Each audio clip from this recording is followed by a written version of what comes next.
আল্লাহ সুবহানাহু ওয়া তাআলা বললেন না যে সে কত বড় মুফতি, সে কত বড় মুহাদ্দিস, সেদিকে দেখতে বলেন নাই। বলেছেন যে ও যেটা বলবে সেটা যেন কোরআন এবং সহিহ হাদিসের দলিল ভিত্তিক হয়।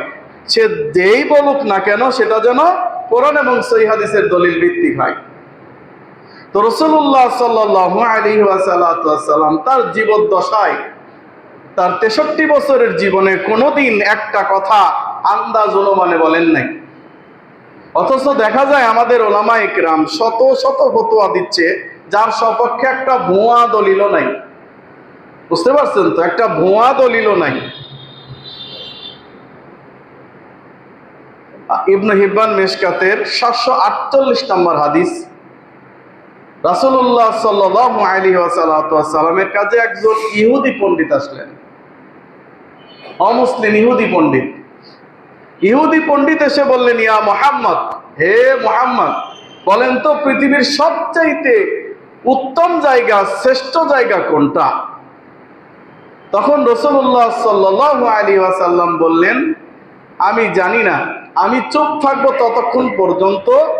ততক্ষণ পর্যন্ত না জিবরিল আমিন আগমন করেন।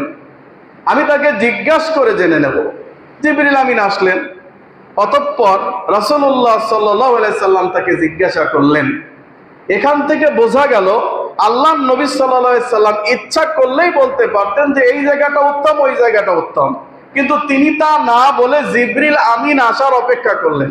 তার মানে তিনি নিজের থেকে কোনো কথা বলেন না, তিনি যা বলেন আল্লাহর পক্ষ থেকে ওহী। সূরা নাজম 53 নম্বর সূরা 3 এবং 4 নম্বর আয়াতে আল্লাহ বলছেন, ওমা ইয়ানতিকু আনিল হাওয়া ইন হুয়া ইল্লা ওয়াহয়ু ইউহা। ওমা ইয়ানতিকু আনিল হাওয়া, আমার নবী যা বলেন তা আল্লাহর পক্ষ থেকে ওহী ছাড়া আর কিছুই নয়।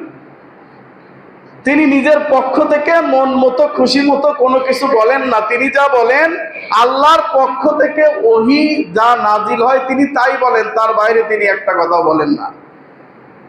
এখন কথা হচ্ছে যে নবী সাল্লাল্লাহু আলাইহি ওয়াসাল্লাম যদি নিজের থেকে কোনো মন গড়া কোনো কথা মানুষের সামনে প্রচার করার চেষ্টা করত, তাহলে আল্লাহ সুবহানাহু ওয়া তাআলা তাকে কি করতেন, কি শাস্তি দিতেন জানেন? রাগ করছেন?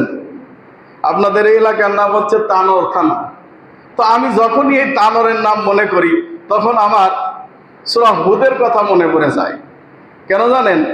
আল্লাহ সুবহানাহু ওয়া তাআলা বলছে, হে নূহ, আসবে বিশাল একটা জলোচ্ছ্বাস, বন্যা, আর সব ডুবে মরে যাবে।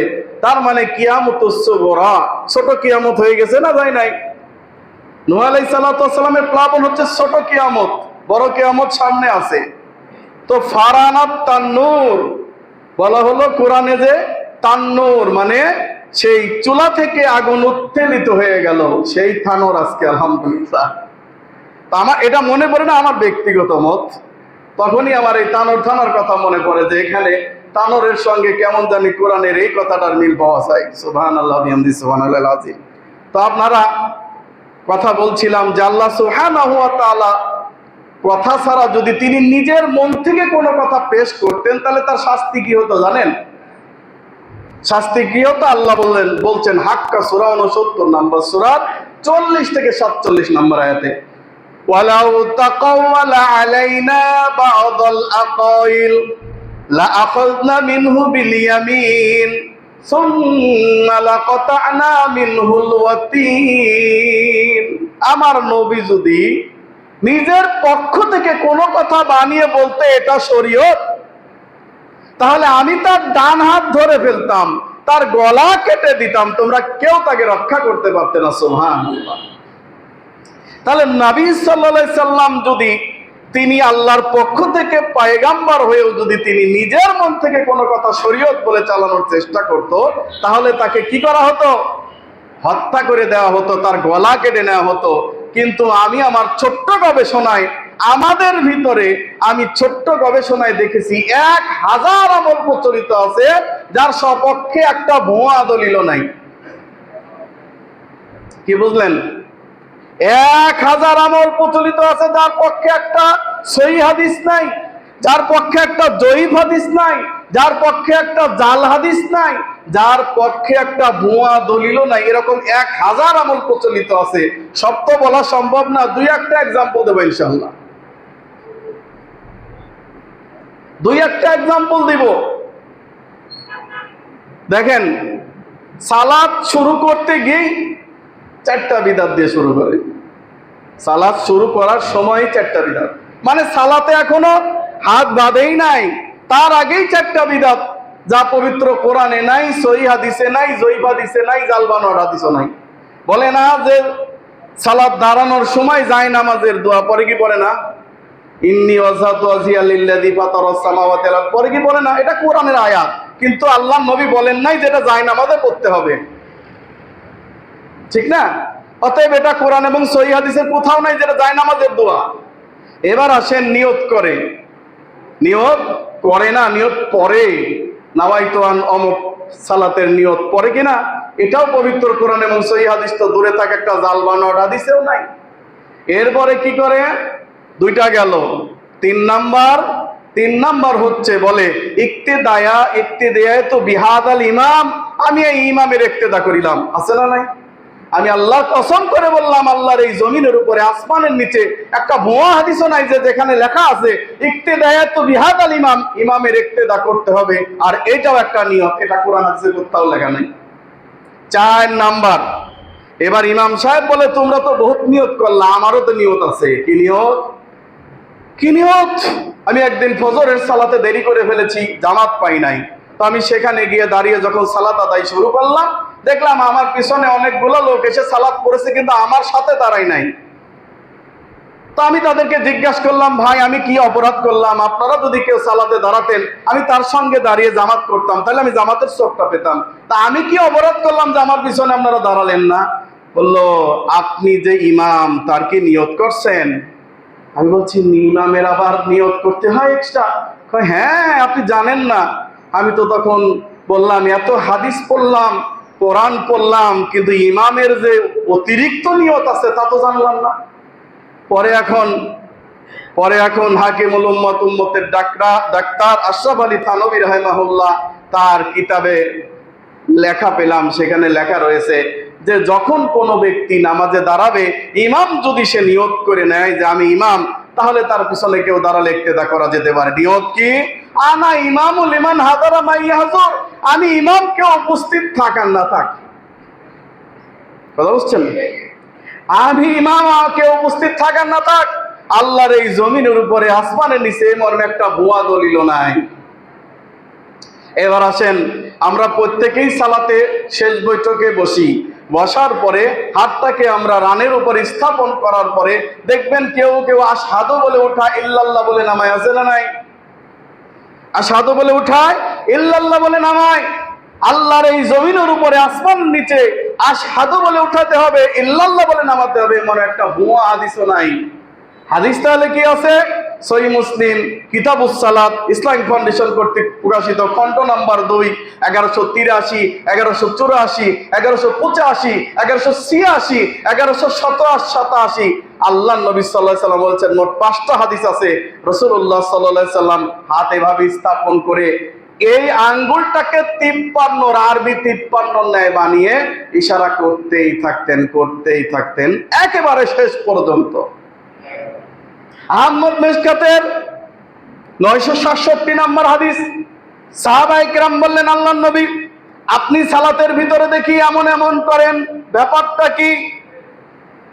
আল্লাহর নবী সাল্লাল্লাহু আলাইহি ওয়াসাল্লাম বললেন, লাহি আসাদুশ শয়তান, এটা শয়তানের কাছে এত পীড়াদায়ক, এই শাহাদাতের ইশারা করা শয়তানের কাছে এত খারাপ লাগে, এত পীড়াদায়ক, এত কষ্টকর। একজন ব্যক্তিকে যদি লোহা দিয়ে পিটালে যেমন কষ্ট পায়, শাহাদাতের ইশারা করলে শয়তান কষ্ট পায়। সুবহানাল্লাহ। কি বুঝলেন? অথচ আশহাদু বলে উঠা, ইল্লাল্লাহ বলে নামায়, যা আল্লাহর এই জমিনের উপরে, আসমান নিচে মর্মে একটা ভুয়া দলিল নাই। তবে দলিল আছে, বিশ্বকাপ ফুটবল দেখা যাবে নাকি? হ্যাঁ, হাইরে ভালোবাসা, নিজের মায়েরও এমন ভালোবাসে না, নিজের বাপেরও এমন ভালোবাসে না, নিজের স্ত্রীটাকেও ভালোবাসে না, তো বাসে না, সদ্যজাত মাত্র 1 মাসের শিশু বাচ্চা, তার প্রতিও ভালোবাসা নাই। ব্রাজিল হেরে গেছে সেজন্য সে আত্মহত্যা করে মরছে। নাউযুবিল্লাহি মিন যালিক। ব্রাজিল হেরে গেছে এই কারণে সে আত্মহত্যা করে মরেছে, অথচ তার স্ত্রীর কোলে মাত্র 1-1.5 মাসের একটা সন্তান। বাংলায় মুসলমান, বাংলার মানুষ যে কত বোকা তার আপনি হিসাব কষে শেষ করতে পারবেন না। এই দেখেন, আমাদের অনেক ভাইরা, বিশেষ করে আমাদের এই তানোরের হয়তো যারা এখানে আপনারা আছেন উপজেলা ভিত্তিক, অন্তত আপনারা তো একটা মিছিল করছেন না? মিছিল করছেন না? চলো যাই যুদ্ধে মাদকের বিরুদ্ধে, হ্যাঁ করছেন না? আপনারা করেন নাই না? আচ্ছা, এই যে যারা মাদক পান করে তাদের বিরুদ্ধে অভিযান করছে না? এখানে হয় নাই? সব সারা বাংলাদেশে হয়েছে। এখানে হয়েছে না অভিযানটা? এই অভিযানের কথাই বলতেছি, যে এই যে অভিযানটা হলো, কারা অভিযানটা প্রেরণ করেছে তাদেরকে আমি অবশ্যই ধন্যবাদ জানাই। কারণ মাদকের বিরুদ্ধে যুদ্ধে নামতে হবে। কারণ মাদক হচ্ছে উম্মুল খবাইস, অশ্লীলতার মা, অশ্লীলতার মূল। এই মাদক পান করার কারণে ব্যক্তি যত জঘন্য অন্যায় অত্যাচার সব কাছে করতে পারে। এখন সেই ব্যক্তি যদি এখন মুখের মধ্যে বিড়ি ফুকে আর বলে চলো যাই যুদ্ধে মাদকের বিরুদ্ধে, তাহলে সে নিজের কপালে নিজেই মারলো। ও বলতেছে যে হুজুর বিড়ি, সিগারেট, জর্দা, গোল, তামাক এটা যে খাওয়া হারাম আপনাকে কে বলেছে? তা আমি বললাম যে এই যে ইয়াবা খাওয়া, গাঁজা খাওয়া, তরস খাওয়া, হিরো খাওয়া, আরো বাবা খাওয়া, কত কিছু আছে, এটা আপনাকে হারাম কে বলেছে? আছে কোরআনে। অথচ আমরা হারাম বলছি কিনা? তো কোরআনে তো সরাসরি ইয়াবার কথা নাই, সরাসরি আপনার এই গাঁজার কথা নাই, সরাসরি আপনার হিরোইনের কথা নাই, তো বিড়ি সিগারেটের কথা নাই। তো ওইটাকে হারাম বলতেছেন, এটাকে হালাল বলছেন কেন? কারণ আপনি যে খান, হ্যাঁ, কারণ আপনি যে খান। অথচ সিগারেট হচ্ছে নেশার শুরু, অর্থাৎ নেশার দরজার মধ্যে প্রবেশ করার প্রথম ধাপই হচ্ছে এই সিগারেট পান করা, জর্দা পান করা, বিভিন্ন রকম গুল, বিভিন্ন রকম আছে না, এগুলা পান করা। আমি যখন তাদেরকে বলি ভাই আপনি যখন জর্দার কথা হারাম পান না, বিড়ি সিগারেটের কথা হারাম পান না, গুলের কথা হারাম পান না, ইয়াবার কথা হারাম পান না, আপনি মদের কথা হারাম পাননি? হ্যাঁ, মদ তো হারাম কোরআনে আছে। আমি কোথায় আছে? ওই যে সূরা মাইদা 5 নম্বর সূরা 90-91 নম্বর আয়াত। আসেন আল্লাহ কি বলছেন? ইয়াসআলুনাকা আনিল খামরি ওয়াল মাইসির, নবী তোমাকে তারা জিজ্ঞাসা করে মদ এবং জুয়া সম্পর্কে। আছে না নাই? আসলে কি খামর শব্দের অর্থ মদ? আমাদের ইমাম সাহেব আলহামদুলিল্লাহ অনেক জ্ঞানী ব্যক্তি, ওনার কাছেই প্রশ্নটা করি, খামর শব্দের অর্থ কি মদ? না, খামের শব্দের অর্থ শুধু মদ নয়, বরং যাবতীয় মাদক। আর মদের আরবি হচ্ছে শারাব। কোথায় আছে আল্লাহ বলছেন যে শারাব খেও না হারাম? আল্লাহ তো এটা বললেন না, বললেন খমর খেও না, কারণ খমরই হচ্ছে যাবতীয় মাদক। আল্লাহ তাআলা এত বোকা না যে কোরআনে খালি বলে দিবে খমর মানে মদ। খমর মানে যাবতীয় মাদক, যা খেলে মানুষ নেশাসক্ত হয়, এমন প্রত্যেকটি জিনিস মাদক। তাও আমার কথা হয়তো মানতে পারবেন না। আল্লাহ দেখেন কোরআন স্পষ্ট করে বলে দিয়েছেন, সূরা নাম্বার 7 আয়াত নম্বর 185। সব ভুলে যাবেন কিন্তু এটা মনে রাখবেন, সূরা আরাফ 7 নম্বর সূরার 185 নম্বর আয়াত ভুলবেন না। আল্লাহ বলছেন ইউহিল্লু লাহুমুত তাইয়্যিবাত ওয়া ইউহাররিমু আলাইহিমুল খাবাইস, আমি তোমাদের জন্য পবিত্র বস্তু হালাল করিয়াছি, অপবিত্র বস্তু আমি তোমাদের জন্য হারাম করিয়াছি। এবার বলেন তো পাগল, তুই যে বিড়ি খাস, তুই যে জর্দা খাস, আরে তুই যে এটা খাস, এটা পবিত্র না অপবিত্র? পাগলও বলবে এটা অপবিত্র, বলবে না? হাদিহি শাজারাতুল মুনতানিয়া, এটা হচ্ছে অপবিত্র বৃক্ষ।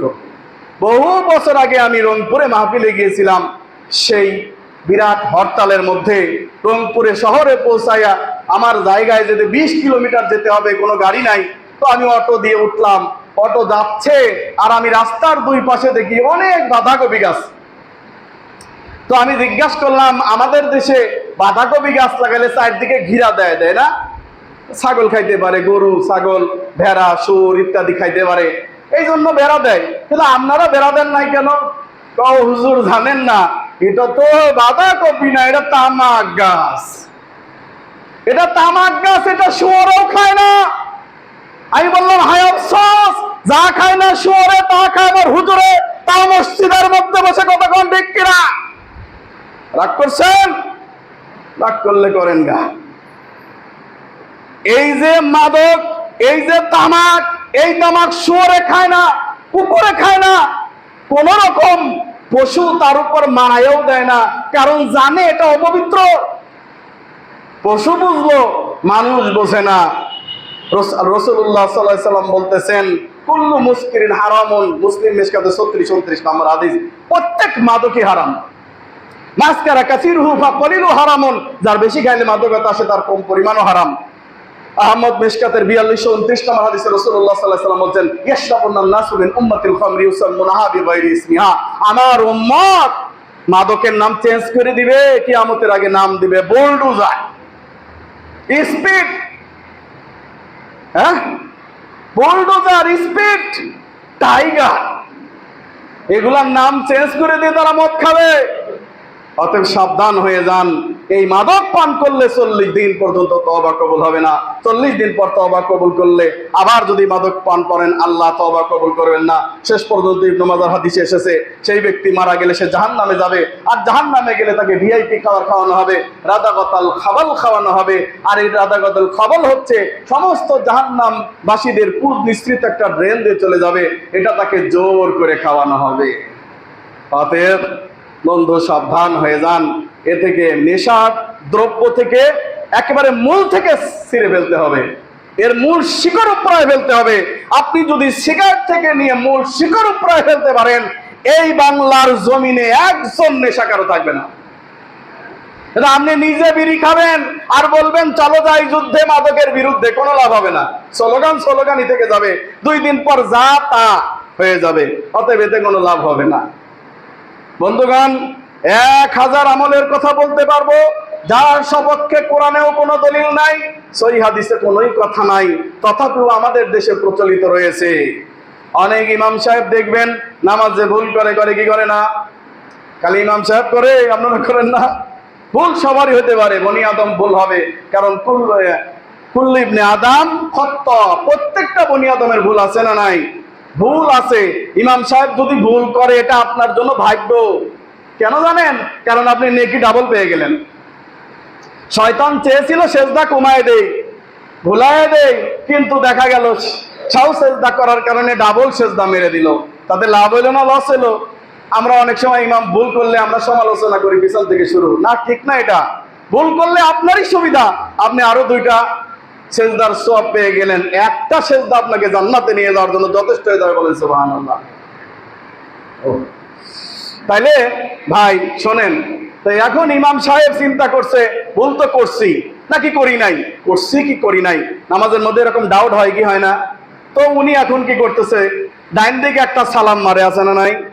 তো ডাইন দিকে একটা সালাম মেরেও বুঝায়, যদি ভুল করলাম তো করলাম, না করে ইচ্ছা করি একখান ভুল করলাম। বুঝেন নাই মনে হয়? এই যে ডাইন দিকে একটা যে সালাম মারলো, এর পক্ষে একটা সহিহ হাদিস তো দূরের কথা, একটা জাল বা নট হাদিসও নাই। তাহলে সৌসেজদা তো আছে কিভাবে? আসেন, সহিহ বুখারী আজিজুল হক নদীত 1 থেকে 10ম খণ্ড 360 নম্বর হাদিস। এই হাদিসটা একটু মনে রাখেন। রাসূলুল্লাহ সাল্লাল্লাহু আলাইহি সাল্লাম একদিন আসরের সালাত 4 রাকাতের জায়গায় 2 রাকাত করে বসে গেল। তখন সাহাবায়ে কেরাম একে অপরের মুখ চাওয়াচাওয়ি করতেছে, আর আল্লাহর নবীর বিহেভ, মুখটা দেখে তারা সবাই ভয় পেয়ে গেছে। তিনি খুব রাগান্বিত, কেউ সাহস পাচ্ছে না। তো সর্বপ্রথম যিনি কথা বলে উঠলেন, তিনি হচ্ছেন জুলয়াদাইন, যার 2 হাত লম্বা। তিনি বললেন, আল্লাহর নবী, আপনি কি ভুল করেছেন নাকি ভুলে গেছেন? আল্লাহ নবী সাল্লাল্লাহু আলাইহি সাল্লাম বললেন, আমি ভুলও করি নাই, ভুলেও যাই নাই। তার মানে ভুলে যে গেছেন তাও ভুলে গেছেন। এবার জিজ্ঞাসা করলেন, এই সাহাবীরা, এই লম্বা হাত জুলয়াদাইন কি বলে রে? আমি কি নামাজ কম করছি? বললে, আল্লাহর নবী খালি কমই করেন নাই, 4 রাকাতের জায়গায় 2 রাকাত কম করছেন। আল্লাহর নবী উঠে দাঁড়ালেন, উঠে দাঁড়িয়ে 2 রাকাত সালাত আদায় করলেন। করার পরে তিনি কি করলেন? সমস্ত সালাত ঠিক মতো আদায় করার পরে অতিরিক্ত 2টা সেজদা দিলেন। বুঝতে পারছেন তো? অতিরিক্ত 2টা সেজদা, সাহু সেজদা দেওয়ার পরে 2 দিকে সালাম ফিরালেন। এরপর সালাম ফিরায় মুক্তাদিরদেরকে বললেন, শোনো, ইন্নী আনা বাশারুম মিসলুকুম, আমি তোমাদের মতোই একজন মানুষ। আংসা কামা তাংসাও না, তোমরা যেভাবে ভুলে যাও আমিও সেভাবে ভুলে যাই। সুতরাং আমি যদি ভুলে যাই তোমরা আমাকে সংশোধন করায় দিবে। বলেন না সুবহানাল্লাহ। তো বললেন তো সংশোধন কি করায় দিবেন? সংশোধন যখন করবেন কি বলবেন? সুবহানাল্লাহ না আল্লাহু আকবার? হ্যাঁ, আল্লাহু আকবার। হ্যাঁ, কি বলবেন? এই যে আল্লাহ, এটাও আর একটা ভুল। আল্লাহু আকবার বলবেন মর্মে একটা ভুয়া হাদিস নাই, বরং সুবহানাল্লাহ বলবেন। তো আমাদের মাযহাবী ভাইরা বলতেছে এটা তো আমাদের মেয়েরা বলবে, ছেলেরা তো আল্লাহু আকবারই বলবে। আরে মেয়েদের কণ্ঠ যে পর্দা তুমি ভুলে গেছো। তুমি বলো মেয়েরা মসজিদে আসলে ফিতনা হয় আর মেয়েরা বাজারে গেলে কোনো সমস্যা নাই। মেয়েদের কণ্ঠ পর্দা, সুতরাং মেয়েরা সুবহানাল্লাহ বলবে না, মেয়েরা হাতে তালি দিবে। কথা কোন ঠিক কিনা? ইমামের ভুল হলে হাতে তালি দিয়ে লোকমা দিবে, আর সাধারণ মুসল্লিরা কি বলবে? সুবহানাল্লাহ বলবে। সুতরাং রাসূলুল্লাহ সাল্লাল্লাহু আলাইহি ওয়াসাল্লাম বলছেন, আমার যদি ভুল হয়ে যায় তোমরা আমাকে সংশোধন করায় দিবে। এরপর শোনেন, শয়তান চিন্তা করেছিল, মিস্টার ইবলিস, সহিহ বুখারীর হাদিস, চিন্তা করেছিল যে ভুল করায় দিয়ে সে আত্মতৃপ্তি ভুগবে। কিন্তু বনি আদম যখন ডাবল সেজদা দিয়ে দিল তখন সে এক কোণায় গিয়ে কান্না শুরু করে দিল। ইয়া লাইতানি, মুখে রুমালটা চেপে কান্না শুরু করে দিল। ইয়া লাইতানি, হায় আফসোস। উমিরা ইবনে আদম বিসসুজুদে ফাসাজাদু ফালিল জান্নাহ, বনি আদমকে সেজদার অর্ডার করা হলো। বনি আদম সেজদা করলো, তাই তার জন্য জান্নাত রয়েছে। আমাকে আল্লাহ সুবহানাহু ওয়া তাআলা সেজদা করার জন্য অর্ডার করেছিলেন, ফাআবাইতু, আমি অস্বীকার করেছিলাম, ফালিন নার, তাই আমার জন্য জাহান্নাম। আমাদের এই মসজিদে কি মহিলারা সালাত আদায় করে না? তা হোক ইনশাআল্লাহ তাআলা।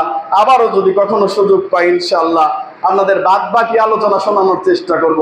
আজকে খুব তাড়াহুড়ার মধ্যে আল্লাহ আলহামদুলিল্লাহ তাআলা এখানে পৌঁছায়ছেন, 2টা কথা আপনাদের মাঝে প্রচার করার সুযোগ করে দিয়েছেন। আল্লাহ সুবহানাহু ওয়া তাআলা আমাদেরকে সবাইকে আল্লাহর জন্য কবুল করে নিন, আল্লাহুম্মা আমিন। আল্লাহ সুবহানাহু ওয়া তাআলা আমাদেরকে পবিত্র কোরআন এবং সহিহ হাদিসের উপর আমল করার তৌফিক দান করে দিন, আল্লাহুম্মা আমিন। আল্লাহ সুবহানাহু ওয়া তাআলা আমাদেরকে সঠিক আকীদা মূলে একত্রিত করুন।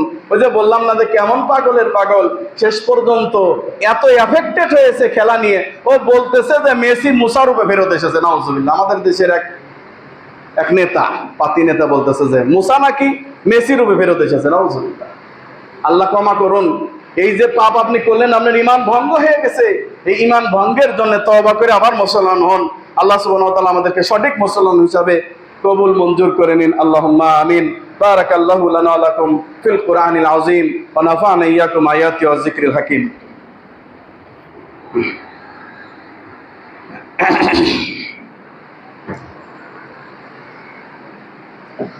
আলহামদুলিল্লাহ নাহমাদুহু ওয়া নাস্তাঈনুহু ওয়া নাস্তাগফিরুহু ওয়া নু'মিনু বিহি ওয়া নাতাওয়াক্কালু আলাইহি ওয়া